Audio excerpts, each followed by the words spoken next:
preview of Google Classroom. This video came out right when Google Classroom came out, and so some of the features that get highlighted on here have already kind of changed into something even a little more useful, but I thought this was probably a good place to start.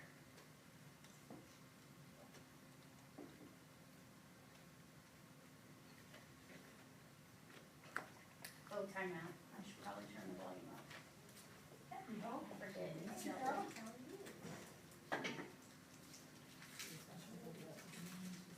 Oh, good. I'm listening after I get home. I consider myself lucky to be a teacher. Whose website are you looking at now? If a teacher is collecting and handing out papers, they're not maximizing the amount of time that they're actually teaching. You know, I have 45 minutes a day with kids, so if I can get them to do an assignment at night, I've now added time with them. As a first-year teacher, it was rough in the beginning. The amount of paper was overwhelming. Google Classroom is one location for all of their worksheets and handouts. It's a way for a teacher to be able to distribute projects to students. And it's a way for students to be able to turn in their work. Everyone should have their own copy that has their name on the top. It gives you a little more teaching time. And who doesn't like to save time? Everything that we need for the class is in one place. My worksheets are there, my group work is there. I submit it, and then it's done. I don't have to worry about losing it or forgetting to hand it in or spilling coffee on it in the morning. Classroom really helped to organize everything, and it showed me when it was submitted, what was submitted. You cannot stay in teaching and keep going to the old ways. With Google Classroom, I'm able to maximize time in the classroom to bring students to that next level. It definitely helped make me a much better teacher. You see faculty now that are rejuvenated. Teaching becomes new again. Very good, okay.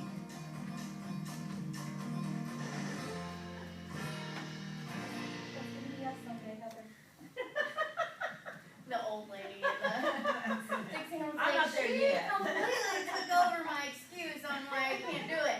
And I knew, I was like, wait till she says what she says now. Good timing. Yeah, it was really good timing. So here's kind of the thing before we really get into looking at Google Classroom and getting like signed up for it. And some of you might be there, and that's great, but then we'll kind of move into some of the more advanced features.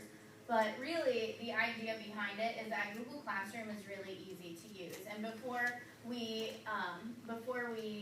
even start looking at it, I know some of you have already been, do I need to move this way, Ms. Walker? No, good, okay. And I know that some of you have already been using it, and the great thing about it is that students know how to use it.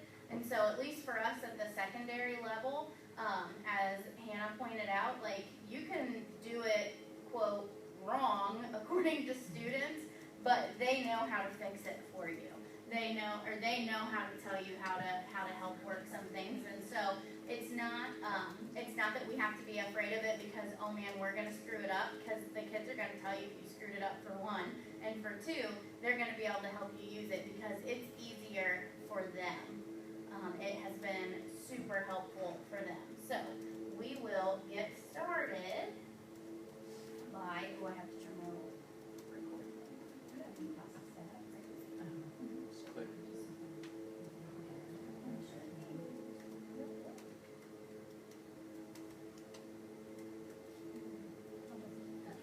Okay, so to get to Google Classroom, you're just going to go to classroom.google.com. And then the one thing that's really nice about it is that as long as you're signed into your school email, then you are already signed in. Sometimes I did see when I signed guidance up the other day, they did have to define their role as a teacher, but everyone else that I've helped get signed up, like they were able to just go ahead and get started with something, so that was nice. So you should have a screen that looks something similar to this, and you can see that I have 3 classes going right now, but if this is your first class, like I want to go ahead and step through it and go ahead and create a new class really quick. So if you've already done this, then you can kind of breathe a little sigh of relief and get some more chocolate if need be. It's in the basket up front. But for if you haven't created a class, let's go ahead and do that now. So you can join a class, so if you team teach with someone and you want to both be able to be a part of it, or you just want to see what's going on, joining a class is an option for you, but we're going to click create a class. All you have to do is name it, so we're going to name this training. And you can have your student teacher, if you have a student teacher, they can join your class too. Yes, student teachers, and sometimes I have teacher at Broward join. Paraprofessionals, I already have it set up, I wanna know more I can do with it. I have a paraprofessional on there, should he be as like a student, or should he be, can he just be on there You as a can join as student? a teacher. He can join as a teacher, but just Okay. know You that can have more than anyone one who has teacher. Okay, joined as a alright. teacher, if you invite another person in, Okay, then they can do the exact same thing that you can do. So they can post assignments, they can start discussion threads, and so that's just something you're gonna be aware of. If you're okay with that, then that's fine. The only thing they cannot do is delete the course, so they can't that'd be great. completely scrap it, but they can do other things. So you just wanna make sure that they knew, what they were doing. And they would do that by the plus join up there. Yes, or in a minute, I'll show you how you can manually invite someone in. We'll look at that too. So I'm gonna call this training class. And then, you can give it a section, like we had different class periods, and then you can give it a subject if you want to. Those are all optional. And then you just click create, and your class will pop up. Should I have a different class, because some periods I teach like 3 classes in one period. Should I have a different class for each period, or should I have a different class for each? Because you have like jewelry Are they and different 3D going on at the same time, maybe? No, I have ceramics 1, ceramics 3, and ceramics 5 going on right now. Okay, I would probably give That's them their separate. own, They're Give them different each assignments. give them each a class. Okay. The math department, all the geometry teachers are sharing, but they're all gonna have the same assignments. Okay, all right, I got you. Yes. Yeah, I would create 3 separate ones then. So when you get started with the classroom, so when you get started with it, the first thing I wanna look at is now the about section. So if you click on, you'll see there's stream, students, and about. We'll start with the one that I actually use the least. So you can add a course description here, like a class description. For my AP classes, I put like what the College Board says that they're gonna learn, like the target goals by the end of the year. You can put your room number on there, though I have found that students don't ever pay attention to room numbers, so, you know, whatever you need to do. What's nice about Google Classroom is that it automatically, when you create a class, it creates a folder in your Google Drive. And so it's just telling you that the folder in your Google Drive named training class, that's your folder for this class. So when students submit work, you can always find it there, or you can go into each individualized assignment. That's up to you. It will also put their due dates inside a Google Calendar. So I always tell my students to make sure that they've signed up for a Google Calendar. You can see like well, we don't have any due dates in this one, but if you clicked on open in Google Calendar and I had due dates, you would be able to see, oh, they have this assignment due this day, and we will actually look at one of my classes here in just a few minutes, and you can kind of see what that looks like. Or if you clicked view in classroom, you can just look at it. In a list form. This section where it says add class materials, anything that I want students to be able to have access to all year and not have to constantly go back and look for it. A lot of times I'll post that in the class materials section. So if you clicked on it, you could title it. And so right now, like my classroom rules and procedures paper is in there. And so I've just put classroom rules and procedures as a title.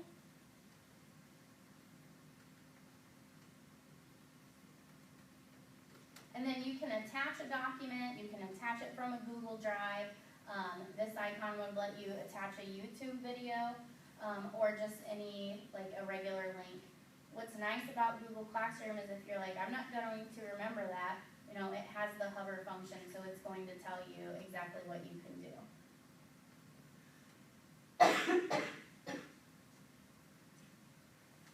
You can post multiple, like you can post short stories and novels and things on their PDFs. You can. You can put anything like that in the About section, or if it's something that you're going to use just like within a certain unit, then I would actually put it in a different location. But this would just be something that you would need all year. So like I always want them to know what the rules are. I have like nonfiction novels that we use in my classroom, like I have that list here. Like a graphic organizer that we're going to use anytime that we write an essay, like something that they're going to need repeatedly, I just put it here because that's something that we're always going to use, and it's not dependent upon anything else. If it's something strictly for a unit, I suggest putting it in the stream, and we will look at that in just a second. You say put it in, I don't know how to do that part, so. You know what I mean? You know how, like, on this part, we had said that we were going to, like, create this post. Let me cancel this. So, like, putting it in would be like creating this assignment right here, or creating this post. It's So not if I like a click page on and here, a paper that you already have and put it in something. yeah, we're getting ready to go over that. Alright. Yes. So you could do that here, but I'll show you how in the stream. This is where you could invite another teacher. So if I wanted another teacher to be in charge of this class, then I would go ahead and click invite, and then you can search for them, you can import your contacts, you can do it that way, or they can join the same way that a student would join, and I'll show you how to do that as well. But this kind of seems like the easiest thing, is to invite the actual teacher. Like, we'll see if we can find Adam.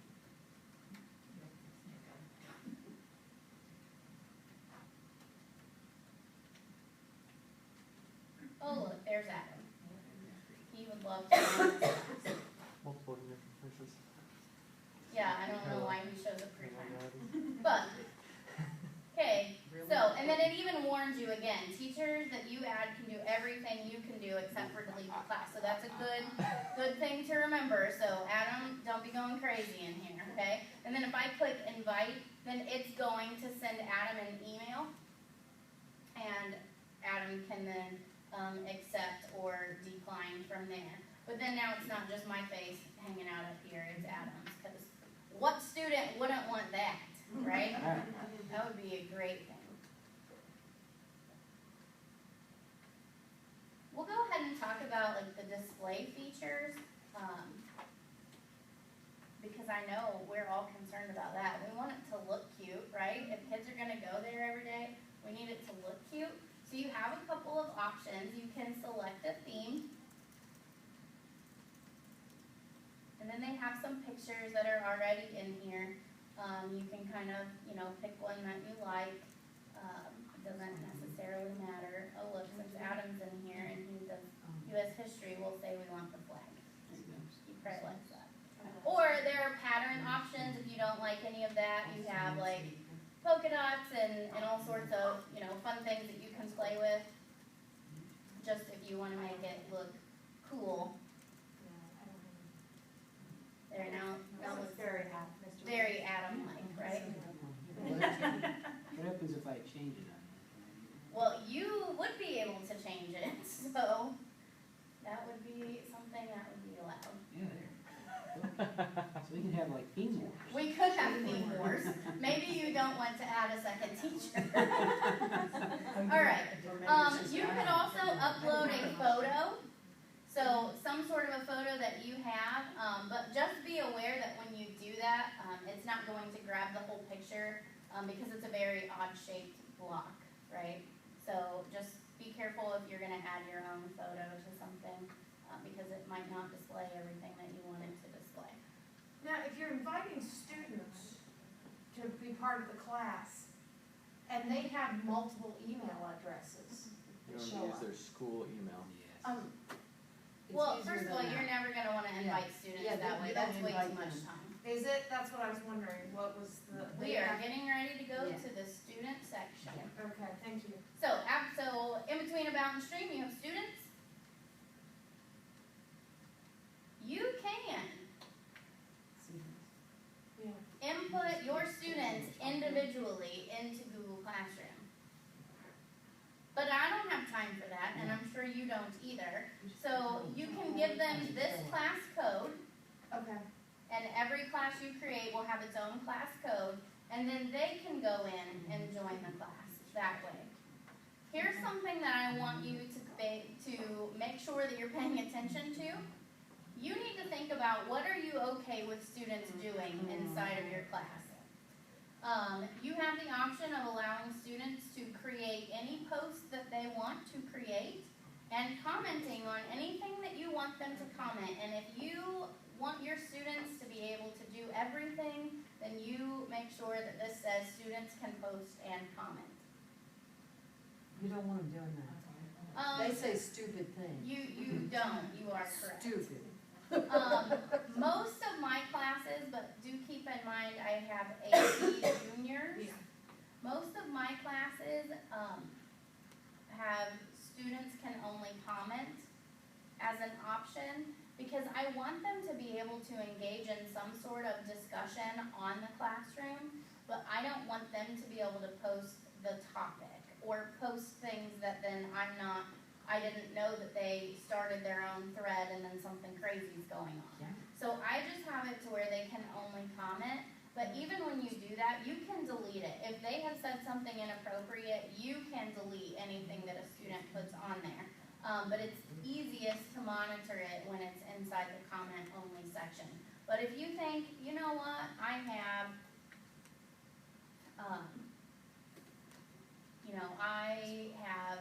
sixth graders that can't sit in their seats, let alone have valid discussion until maybe second semester, then go ahead and say that only the teacher can post or comment.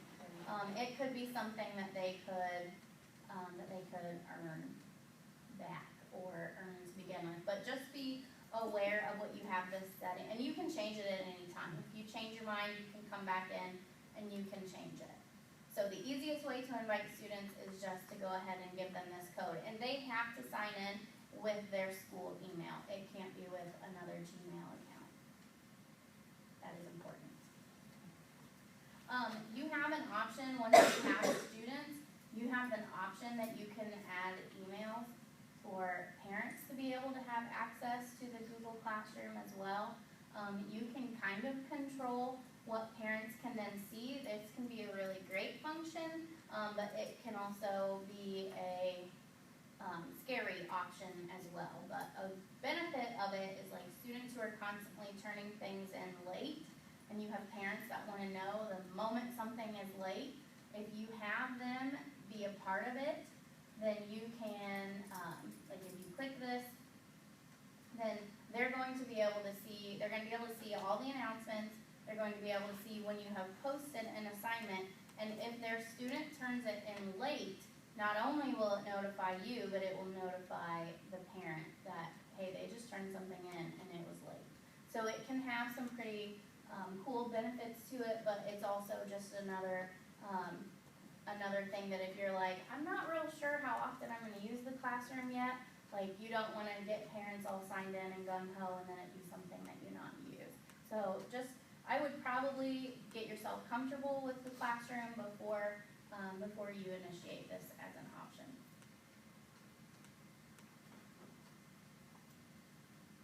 Anybody have any questions about how to add students? Okay. So now we'll go to the stream. The majority of your work will happen in the stream. Hey, can I go back to the student section? You can. If you want, you can email your students through the student section. I do that a lot. You click on just the box by students,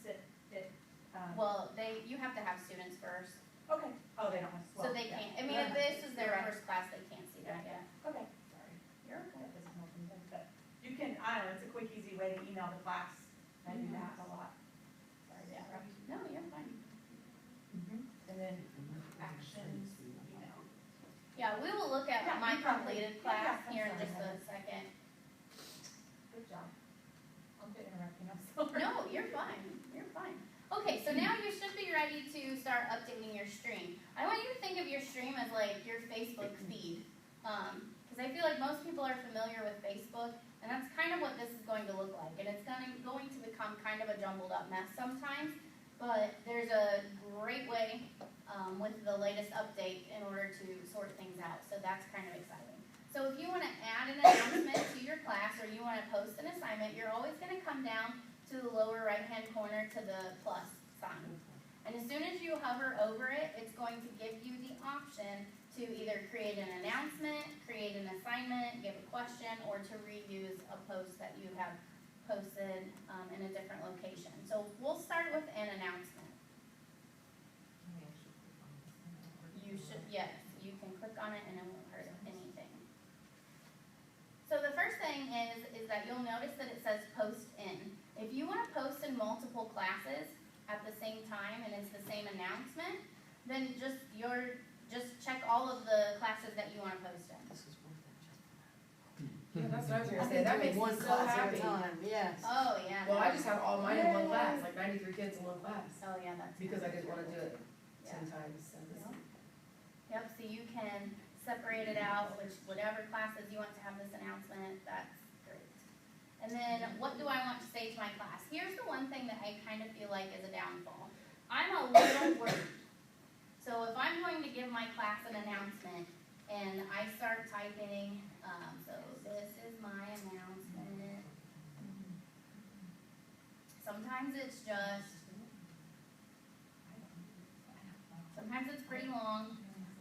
But if I kept going, I could write an entire paragraph. But the one downfall is that when I'm looking at it to create it, it's just one long sentence. So that part's kind of frustrating, but when you post it, it will kind of break it into lines. So that's kind of the one downfall, is when you have to go back and search to figure out what it is that you wanted to say. What kind of things would you say in this? Well, so for example, this morning I had to leave to go to a meeting during one of my classes, and so a para was covering my room. And so not only did I leave directions for the para, but I left what we were doing in class today for the students. That way they never have an excuse of, well, they didn't tell us what we were supposed to do. So I would type that on there. One thing that's great is that you can now add topics, and that was an update that happened in the middle of August. Not in July before we had started school, but in the middle of August. And so you can create a topic, which makes things easier for students to find, and for you to find as well. So we will, since we don't have any topics created yet, and topics you are unlimited. Like, you can use however many topics that you want. My suggestion is that you group it by things that you know you will use frequently. So every day my students, for their bell ringer, they do an SAT practice question. And so all of mine are called like SAT practice. Then all they have to do is click on where it says SAT practice, and all of the ones that we've done will show up for them. This would be, Matt, where I said earlier, like if it were all something for like one particular unit, then call it what that unit is. Create a topic, whatever that unit is, and then any homework assignment, any announcement regarding it, any document that you need them to have, you would put under that same topic of the unit. So that's an option to have. So we're going to create a topic, and you can name it whatever you want. So we will we'll just say that this topic is, I don't know, flags. Since Mr. Williamson's my co-teacher in the class, so flags. So now I have flags. What? Fun with flags. Fun flags. Fun with flags. Fun. Do you watch Big Bang? Yes. Okay. Fun with flags. Look, we're even like. There you go. Okay, so say I have something that I want them to attach, or that I want them to see. I don't have any flags on my computer saved, sadly, right? But I could always search and find something that I would want to attach to this. So, creating tone, that's clearly a flag. Okay, so I'm going to attach this flag, and then I'm going to tell it to upload so that students can see it. And then now, Fun with Flags, they clearly are going to, this flag is creating tone, right? And then I can post it. What's great is another update for those of you who are like, well, I already use it, but I wanted to know what else was new, is that I can, on a Sunday when I'm thinking, man, I would love nothing more than to upload my entire year. You can, because you can now delay your post. So instead of just clicking post, you're going to click on the drop-down menu.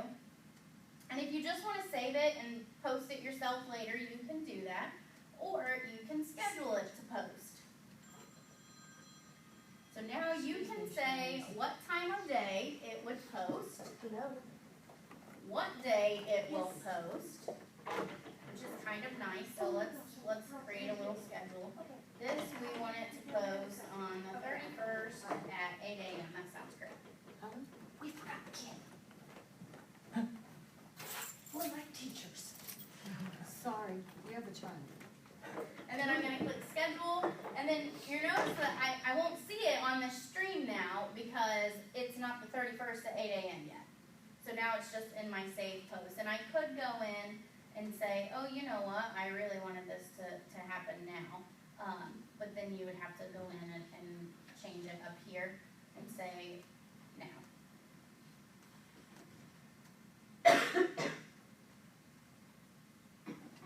And so now it's there immediately. Do you have to have a topic in order for it to do that? You do not have to have topics. I'm trying to do it in my schedule. You know, for some reason I don't. My schedule won't let me. I can post it, I can say that the schedule's there, but it's not. It's not an option. Yeah. Did, It's there, but it's not bolded like the other two are. okay, Would it have something to do with her having all 4 classes? That shouldn't matter. no. What you might need to do is the default answer to everything, which is annoying, but log out and log back.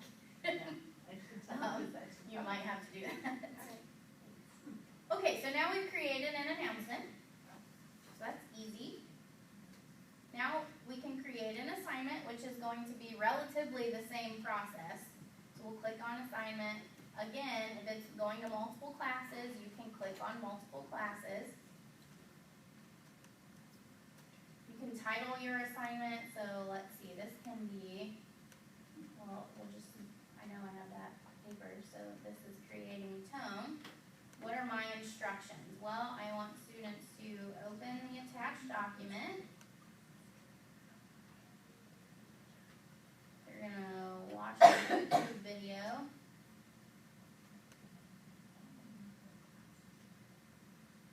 And that's probably it. We'll just say that for now. So I'm going to give it a due date. You can let that due date stay open, or you can click on the due date. I want it due on the 31st. I always like to give my students a time, and for whatever reason, they're A-okay with the time being at a random spot throughout the middle of the day. In fact, they accept that as a challenge. My students, but again, I have AP juniors, but they're like, can you make it do it like 1:31? Like, that's just really cool, Mrs. Rumpel. I'm like, that's really weird, but okay. So, you know, you can pick the due date. That's fine. You can pick it for a weekend. If you want it to be submitted like by midnight on a Saturday, then you can do that as well. I mean, whatever date and time that you want. We're going to attach our document. So I hit the paper clip, and then we're going to select from my computer. We're going to find, oh, we said creating tone. There it is.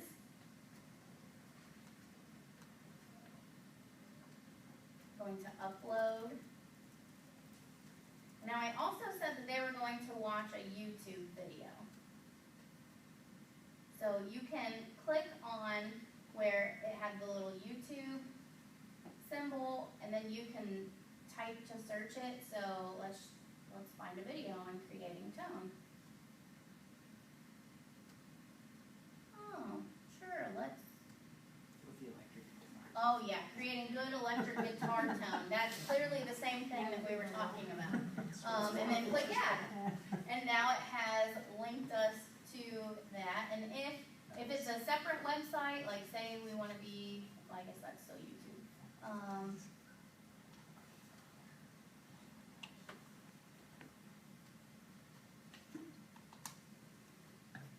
Oh yeah, look, I want them to go to Show Me Grant County. That could be a great plan. Look, they can go to Marion Music and Sound if they want to. So if I wanted to upload, or I can attach a website, so I'm just going to copy it. And then I can attach it as a link.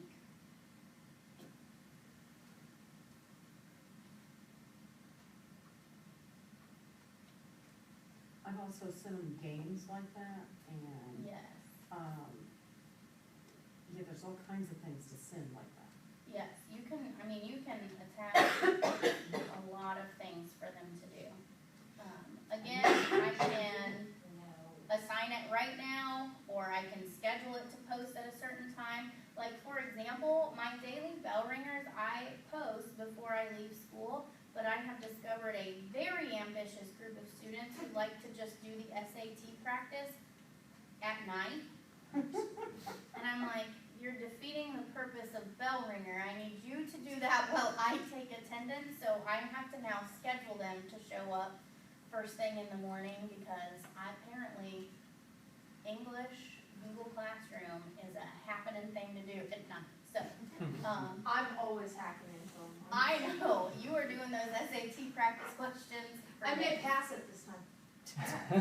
That would be a good thing. Okay, so we're just gonna go ahead and tell that to assign.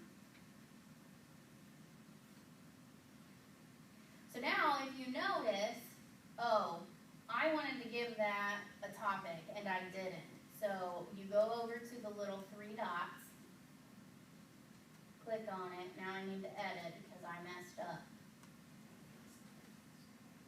And so, oh, I had said no topic. Well, this is still part of our fun with flags. Because tone and flags and music, they all go together. So I'm gonna click save.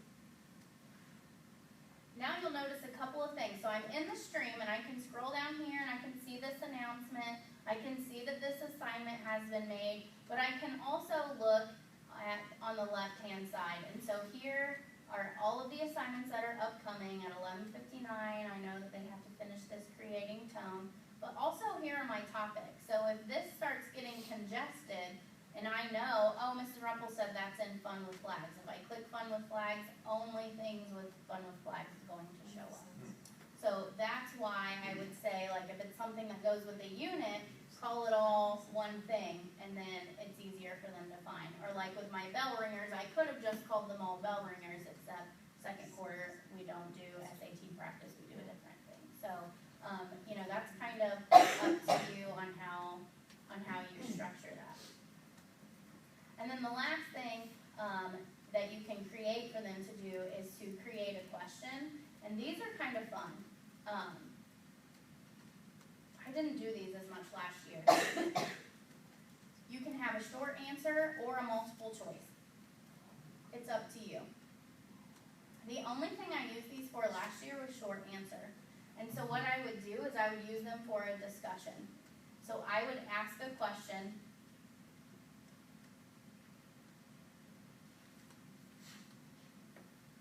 And then I would give them some sort of instruction. So I wanted them to like give your own thoughts before responding to at least 3 of your peers.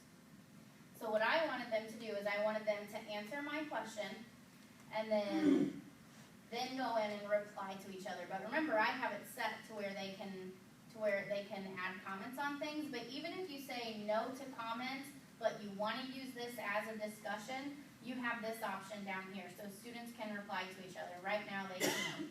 If you do not want them to be able to reply to each other because you don't want to use it as a discussion thread, then you're just going to want to close that. But I wanted to use it as like a discussion forum for students to be able to discuss things. I do this a lot if they have reading due and I'm going to be gone, or I know I'm going to have a meeting or something.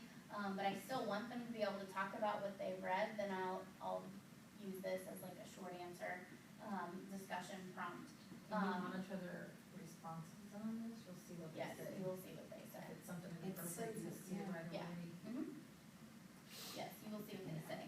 Also, do you want students to be able to edit their answers? And so that's always something that it kind of depends. If I want to check for their initial answer to see, did they read or are they just starting to read and summarize what everybody else had? Then I will say that they cannot edit their answer. Because until they post their own answer, they can't read what anyone else has to say. So that makes it kind of nice so that you can gauge like, hey, did this student read? Oh, yeah, they did. But then they can kind of then get ideas from other people. So I always say that they cannot edit their answer because I want to see that original, what did you have to say? Because that's the one that's gonna get the bulk of the grade for me. But you can do that however you want. And when you have that option, some students will say, oh, I accidentally hit post, and you can tell because they're in a panic and they're like raising their hand right then, and that's when I say to them, well, just reply to your own comment, just reply to your own post. That way I know that you had more that you wanted to say in that moment, and you get a timestamp on it, so you know, oh, they really didn't scroll through and figure out what someone else had to say first. So that's kind of nice. So we can ask this, and we'll just leave this as a short answer. I have done it to where I've posted like a video before, so you can always link a YouTube video or link something else. I link a lot of the American rhetoric speeches, Mr. Williamson. Those are good things to have. So I'll link a lot of those, and they can read the text and listen to it being delivered, and then I'll ask them questions based on that. So sometimes I will ask it that way. But this, again, is the same thing. You can schedule it, you can save it, or you can ask it right away. So we'll go ahead and ask this, and then we will look at how to ask a multiple choice question. Are you gonna show how they respond? Yeah, we'll have to go into my class to look at what responses look like. So I'm gonna ask a question again, except this time I'm going to say that it's multiple choice. Again, just like with the last one, you can always pick how many classes this goes to. You can ask your question.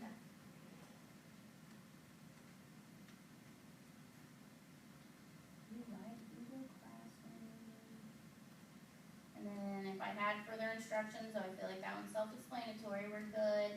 You can give it a due date, it needs to be finished by this time. I don't think I mentioned that on the last one.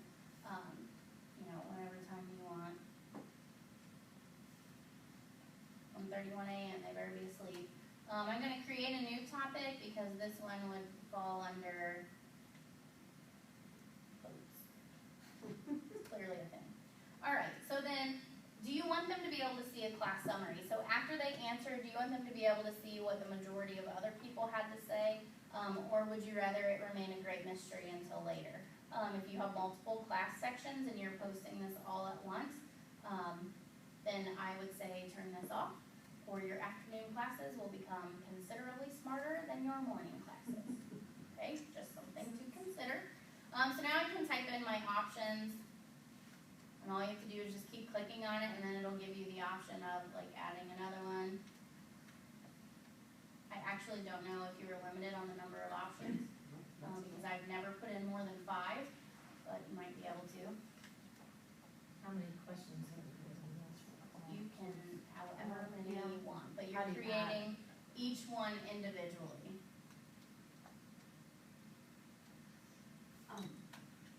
Apparently it's gonna let me keep adding, so we're I gonna almost shut it. always do mine on my iPad because I'm walking around the classroom.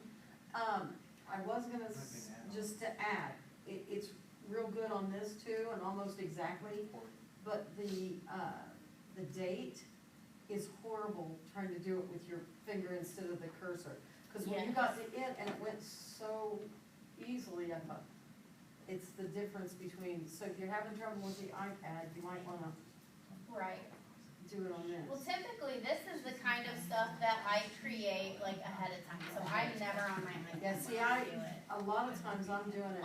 So you would like create one like on On the the fly, fly. as like an exit, Uh-huh. as like an exit talk? Yeah, I don't know how working on the iPad would Well, work. the Just only, apparently the only date problem I and have time. is the calendar doesn't wanna agree with my finger. Yeah, So I have actually changed the due date because that's what I could get. Pinch to Zoom to make it larger? I don't know. I just holler at it and go on. Yeah, I understand. So we'll go ahead and say ask. Now, this is a great thing to use for exit tickets, for, something to poll students at the beginning of class, something that you would want to ask them for, but like Dixanne asked, so how do I add the next question? I don't really think that you want to use this to become your quiz, because that is every single individual question. Google Forms has a great quizzing option, but we're not getting into that in this session. We will have a training coming up on quizzing using Google Forms, but that's definitely not something we can even come close to tackling today. So you have all of those. The last option that you have to post is you have this reuse post. And this would be like, oh, I forgot to attach that to multiple classes. So you can always search and see, well, where, what class did I post it in? And then, so let's say we wanted to look at something from my third period class. But also, I want you to notice that you can grab from classes from previous years. When you're finished with the year, you just archive the class. And then, we can pull something from, one of my classes from last year. But let's just pull something from this year. We'll just pull it from third period. So just highlight the class and hit select. And then what do we want to reuse? Well, let's reuse the guidance post. And then just click reuse. And then it's going to pop up. So it's going to save you that time of having to recreate everything. So, but you have to kind of remember everything that you posted before. Last year my stuff was not organized at all, so I don't know how much I'll be reusing, but it is an option, so we'll just go ahead and reuse it.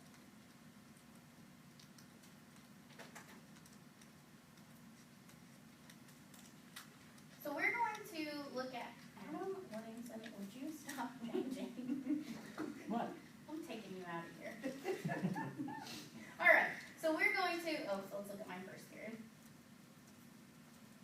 So you can see, I've clearly uploaded some Harry Potter pictures into my classroom. So I have customized it that way. But since this is a class that I'm actually using, we have all of these, upcoming things. So we'll just click View All. This is what students can do. They click on it in the class. These are all sorts of fun things that they have to look forward to, right? Can they see how many are done, not done, or is that just you? No, students can't see. They can see if they've done it or not done it, but they don't know who in the class has done it or not done it. Now, if I've deleted it, would it still be in my archives or not? Deleted what? Because I can go through and delete my questions and stuff. Once they've all cleared it, I'll delete it, just get it off of there. I should have been saving them?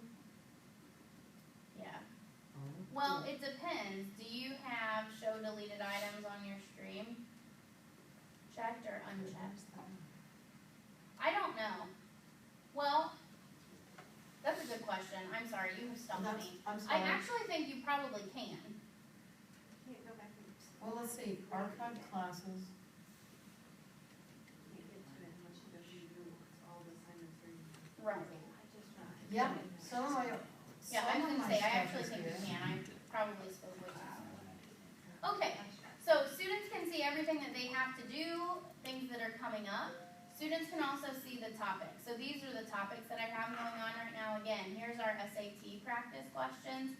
So if they're like, oh, I missed some of those, and I need to go back in and get them completed, then they can do that, and all they have to do is click, and then anything that we're scrolling to find is just SAT practice questions. Right now, we're working on a piece called the Rattler, and so there's just one particular section that's in here right now. But this is what I want to look at.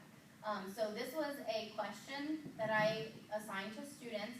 I wanted them to, you can see that this was what they saw, but the directions were they had to write their own claim and commentary for, I think they were establishing tone in the Rattler. And then what I did was I gave them an example, so that's what they actually see right here. So you can click on, like students who have it done. This is what it looks like when you go to grade. All assignments default to 100 points. So you have to go in and assign it how many points, like this is going to be 15 points. And so you can click on, you can sort by who is done and who is not done. So I have one student not done, but then to grade it, like she won't care, so we'll open hers. So then here's her post. This is what Emma responded, and so since this is just something I just want to give them some quick feedback on, like, yeah, good job with this, then I'll click down here to add a private comment. And then I would type her grade in over here next to her name. Now, when they're responding to this, if they needed to, could they send a picture?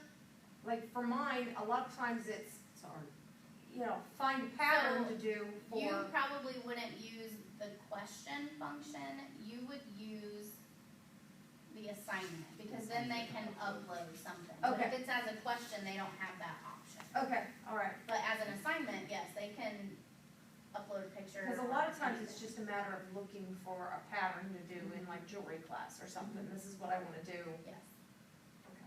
Heather, can you do any annotation on that, or is that just? You leave can do comment? annotation through the app on this. Through the computer, no, but on your iPad, yes. Oh. Yeah, it's really cool. So I could give her a comment and I would give her a grade. One thing that you're going to want to do is that students, like I tell my students, the grade book on Classroom is not the grade book.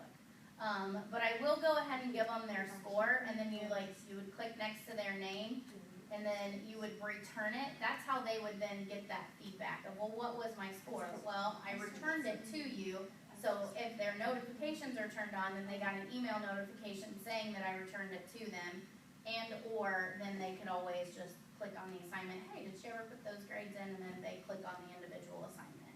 So that's kind of, it kind of just depends on what functions they have turned on. But if you wanted to be able to write on it, like an annotate, then you would grade through the iPad.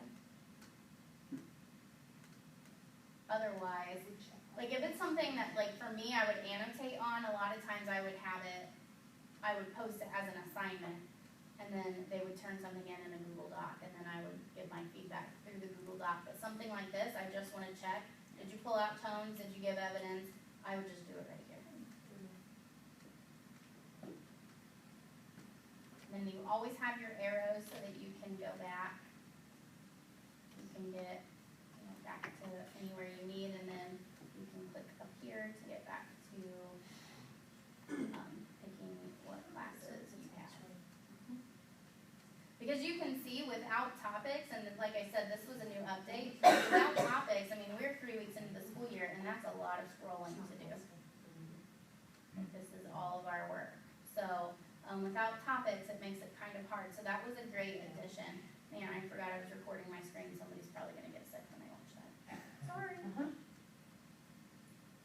Okay, does anyone have any questions about this? Yes. When you're doing the questions, when you're doing the multiple choice, can you tell it a right answer so it can give them immediate feedback, or do you have to still go through and grade what No. When you're giving them a multiple choice question, you can't tell it a right answer. But that would be something you could use Google Forms for. You can attach the Google form. Yes. Okay, Yeah. one big question. Last year, when my kids answered, I would get just a list, and a lot of times it's just a one-word answer that I'm looking for exit or entrance, whatever. And I just go through and give them, so many points if it's right, so many if it's not, that sort of thing. Okay. And they can go back and fix it if they don't like what they got. This year, I'm getting something weird. So I'm thinking either they're sixth graders and they didn't know how to answer it like the kids did last year, but I'm getting this huge, it's like, you see this? and then there's no answer in the middle of the little pagey things. See that? How can I tell them to answer differently so that I'm getting that list Which again? one is he? Okay, because what they are doing, did you attach, They created documents and all kinds of they stuff. created a document. Yes, I don't want that, do I? No, so you're just gonna tell them not to do that. So with this assignment, Okay, I just put a new one in. yeah, did you not give them the ability to well, they had to have because this girl commented. Yeah. On that one. So what I would assume Just comment? is that tell them to either just comment, or what you did is you posted this as an assignment. If you just wanted a one-word answer, I would have attached it as, I would have asked a question Well, and made it I a short didn't. answer. No, you did assignment, Ah, that's maybe that's that's the my symbol for assignment. okay. And then I'm assuming some other teacher that they have says, if I have given you an assignment, you need to put it in a doc and submit the and they doc. did. So they are probably, they are probably following all sorts of procedures that you didn't know about, It got ugly. I'm sure. Any other questions about Yes, classroom? one. Yep. Say I'm Em and Neil there, Uh-huh. and I saw this assignment, this question posted on there about, to say the Rattler. Did she have to click on something or create something to begin typing her No, answer? so because this was a question, let's find the Rattler. Since this was a question, like when I'm Emma and I had said, hey, I need to look at the Rattler, or they saw it on the stream, they click on this, and then their screen looks different. Theirs is going to look like this, and then they get to give their answer, except mine looks different because if I go to post as the teacher, it's going to add a comment to the whole class. But if I were signed in as a student, it gives her own response box. That add class comment is her response, would be her response? Right, but for me, it goes to the whole class because I'm the teacher, but hers would be attached to that assignment, or that question, since it's a question. Any other questions?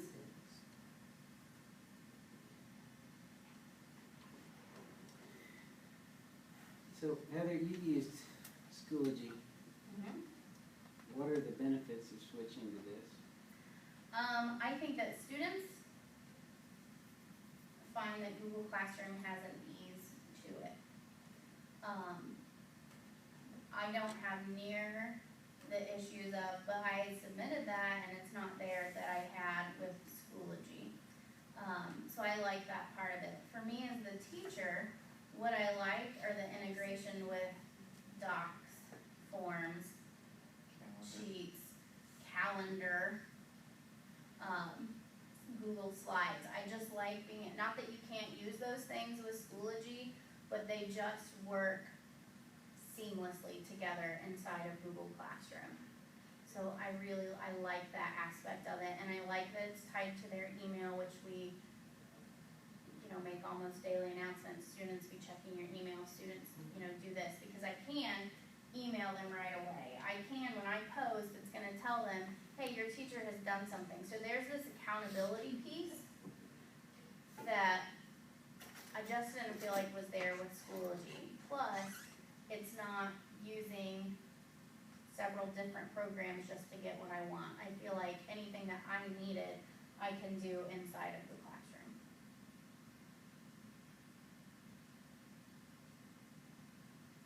Now, is there let's say I upload a PDF. Do they have to download the object to see it, or is there a preview pane with the classroom? It depends on their connectivity, honestly, because sometimes, they would always have to click on it, because otherwise it's just an itty bitty thing, but sometimes they get a little preview window, but sometimes it just looks like a weird symbol. Okay. But they would always have to open it. But then it would typically default, since they're all on their Macs, it defaults then into PDF preview, which students can annotate right on top of PDF preview. Or they can use another, program if you have like a different one that you like better, but previews default and like that.